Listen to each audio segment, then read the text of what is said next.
ব্যাটারদের ব্যর্থতা, বোলারদের বাজে বলে, সেই সাথে ক্যাচ মিসের কারণে শ্রীলঙ্কার বিপক্ষে হেরে গেছে।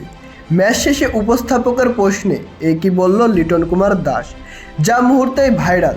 দর্শক, এশিয়া কাপের দ্বিতীয় ম্যাচে শ্রীলঙ্কার বিপক্ষে ব্যাটিং করতে নেমে জাকের আলী অনেক ও শামীম হাসান পাটোয়ারির লড়াকু ব্যাটিংয়ে নির্ধারিত 20 ওভার শেষে 139 রান সংগ্রহ করে টাইগাররা। আর এই লক্ষ্যে তারা করতে নেমে লঙ্কান ব্যাটার পাথুম নিশাঙ্কা এবং মিশারা মিলে শুরু থেকেই বাংলাদেশি বোলারদের পিটিয়ে রীতিমতন কচুকাটা করে। সেই সাথে 4 ছক্কার ফুলঝুরি ফুটিয়ে একের পর এক বল বাউন্ডারির বাইরে পাঠায় লঙ্কান ব্যাটাররা। এদিকে পাথুম নিশাঙ্কার 50 এবং মিশারার অপরাজিত 46 রানের ইনিংসের ওপর ভর করে 32 বল হাতে রেখেই 6 উইকেটের বিশাল ব্যবধানে জয়লাভ করে শ্রীলঙ্কা। অপরদিকে লজ্জাজনকভাবে হেরে গিয়ে সুপার 4-এ ওঠার সমীকরণ বেশ কঠিন হয়ে গেল টাইগারদের সামনে।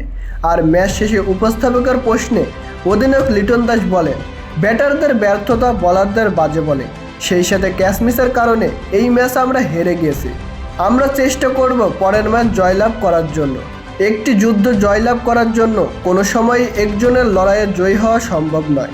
তো প্রিয় দর্শক, বাংলাদেশের এই ম্যাচ হারার পেছনে আপনি কাকে দায়ী করছে তা জানিয়ে দিন আমাদের কমেন্ট বক্সে।